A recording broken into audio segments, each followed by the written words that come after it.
Сайн байцгаана уу? Янж байна. За өнөөдөр би та бүхэндээ 2 дугаар Коринтын 3-ын 17-оос 18 дугаар ишлэг яриад тэгээд энэ дээр бас болсон түүхээс ярьж өгье гэж бодсон. Мэдээж бас энэ ишлэлтэй холбоотой бас эзэнс авсан илчилтэй танд хуваалцъя гэж бодсон юм аа. За эзэн бол сүнс. 2 дугаар Коринтын 3-ын 17. Эзэн бол сүнс. Эзний сүнс хаана байна? Тэнд өргөчлөө байдаг. Харин бид бүгд бүтээлэггүй нүрээрээ эзний алдрын тусгалыг тольдох мэт хараад түүний дүрд эзний сүнсээр алдараас алдарт өөрчлөгддөг. За энэ бол маш сайхан ишлүүд байна л да. Тэгэхээр нэгэн амьдрал болсон түүхээ хэлж өгье. Тэр өдрүүдэд би маш их эзний сүнстэй ярилцаж, эзнийг эрен хайж, Библийг болон Христийн тухай мэдэх гэж маш их суралцж байсан үе л дээ. Бараг 10 хэдэн цаг өдөрт бас маш их чөлөөлт хийдэг байсан. Заримдаа 7-8 цаг чөлөөлт хийн, хажуугаар нь ном уншина. Өдөржингөө бараг л ер нь 24 цагийн ихэнх цагийн Библи унших, Христийн нэрийг мэдэх. За тэгээд үлдсэн цагуудад нь цав чөлөө цаг гарангуут нь чөлөөлт хийх, итгэрлийн залбирал хийх ажлуудыг хийж исэн үе. Тэгээд нэг удаа чөлөөлт хийх гээд нэг өрөөнд орсон байгаа. Тэгээд тэгсэн чинь би өрөөнд орохдоо миний бие өөрчлөж байгааг шууд мэдсэн. Өөр ирэхгүй би цэх явж ихсэлсэн. Тэр өрөөнд ороход яг урдаас тойл харж ирсэн л та. Толин тарахтаа би бүр гайхсан. Миний нүд өөрчлөгдсөн байсан. Миний бие махбодын хилэмж өөрчлөгдсөн байсан. За би ингээд эвтэйхэн орж ирэхгүй баг эвтэйхэн явахгүй болохгүй нэ гэж бодогдсон. Ягаад ч юм бэ Христийг тээж явж байгаа гэдгийг би мэдсэн. Тэгээд орж ирээд чөлөөлт хийгээ шууд өөрөөрөө явдаг гэсэн бол тэр удаа тэгээгүй. Орж ирээд чимээгүй хүн сандал дээр суусан баг. Сандал дээр суугаад удаагүй байсан чинь тухайн хүн маань хувирж эхэлсэн. Хувирна гэдэг нь бол дотроос нь бодсон илэрч гарч эхэлсэн гэсэн үг. Гарч ирэнгүүтээ гэж чөтгөрөд орилж эхэлсэн. Би чөтгөр гимшиж байхаг ерөөсөө хизээч харж байгаагүй. Анхудаа харсан. Бүр ингээд бүхэл бүтэн Библийн ишлүүд биний хизээ сонсож байгаа юмыг яриад Тэнгэрээс доошоо сатантай унсан. Бид нэг юм нүгэл хийсэн байсан. Одоо бүгд хоцорсон. Дахиад буцаж дэшээ гарах ямар ч боломжгүй болсон. Хүний хүүтэй ингэж уулздаг цаг ус ирдэм байжээ. Ядаж чамааг таныг харчаад гэж байхгүй. Нэрийг хэлж чадахгүй байсан. Харчаад гарч байгаадаа баяртай байна. Жагсаад гараад гэд бүр хоорондоо команд өгөөд бузар сүнс гарахыг харсан. Тэгээд тэр үед би юу ч хийгээгүй. Хараа суучсан. Тэр хүмүүс Есүс байна гэд орилж исэн. Тэгээ би эвгүйхэн хөдөлгөөн хийвэл би ингээд Есүс надаас ингээд Есүсийн дотор бүр ингээд бүтэн орцсон байгааг мэдэрсэн. Тэд нар намайг харахтаа Есүсийг харж исэн. Энэ би агуудаа хийгээгүй. Би үнэхээр эзэн бидний нүрэндээ тусгал тойл болох тийм тохиол байд юм байна гэдгийг ярээ мэдэрсэн тэр үе байсан. Тэгээ хэсэг хугацаанд суусан л да. Бараг цаг 30 минут суусан баг. Би ерөөсө бараг хөдлөөгөөр амьсгалаа авахтаа ч гэсэн болгоомжтой авч исэн. Яг тэгвэл тэр цаг үе маш гоё байсан. Есүсийн дотор байхад би ингээд эзний сүнс хаана тэнд өргөчлөө байдаг гэдгийг мэдэрсэн. Би юунаас ч яахгүйсэн, маш хүч мэдэрч исэн. Дээрээс нь бас маш их амар амгалан, амар тайвныг. Бас өөрийнхөө өчүүхэн гэдгийг би эвгүүл хөдөлчих юм бол болохгүй. Ингээд эрвээхээ ингээд бен дээр чинь суучаад босоод явчихдаг ч тэр шиг мэдрэмж төрж исэн. Тэгтээ ингээд гараа харахад би Есүсийн гарыг харсан.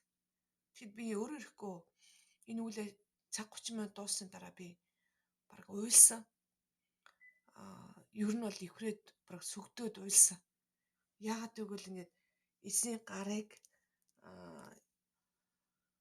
бүр цовдлогдоод эдгэрсэн тэр гарыг Томсын тэр гараа хуруугаа хийжсэн тэр гарыг би гараас харсан. Тэр бидний амьдралд үнэхээр өнгөрсөн амьдрал маань бидний туулж өнгөрсөн соёл амьдралын түүх бол тойл болсон байдаг. Тийм учраас бид нар үр хөвгтөд тойл болно шүү. Буруу янз бүрийн хийвэл бид нар чинь чамайг харж байгаа юм шиг болно шүү гэж хэлдэг. Энэ бол үнэн. Тэрнтэй адилхан харин бид Христийн тойл тусгал болж чадчихна уу? Эзний алдрын тусгал болж чадчихно гэж. Тэгэхээр бид бүтээлэггүй нүрээрээ эзний алдрын тусгалыг толдог мэд хараад гэж. Түүний дүрд эзний сүнсээр алдраас алдарт өөрчлөгддөг. Тэгэхээр бид нар хизээ өөрчлөгддөг вэ гэхээр харах үедээ. Юуг харах үедээ гэхээр алдрын тусгалыг толдох мэд харах үедээ. Тэгэхээр эзнийг өөрийнхөө нүүрэн дээрээс өөрөөсөө эзнийг харах үедээ бид өөрчлөгдөж байгаа мэдэрдэг. Тэгэхээр мэдээж та бүхэн энүү шиг одоо тийм бүр ингээд биеийн дээрээ мэдэрч ингэж одоо хараасаа гэж үнэхээр би хүсэж чинь. Гэтэ тийхгүй байсан ч гэсэн танаас таныг хинч хараагүй байхад та ингээд одоо зөвхөн бүтцэн өдөр биш эзний өдөр ч юм уу сүм дотор биш үеүдэд эзний тусгалыг харж гинөө та. Түүний хайр, баяр ёслон, амар тайван хариуцны үр жимсийг үрэл танаас гарч гинөө. Эсвэл та нэг өдөр итгэгч, эсвэл нэг цаг итгэгч үдсэн цагт нь дэлхийн амьдралаар хаа замраагүй галзуу юм шиг амьдарч байна уу гэдгийг харах хэрэгтэй.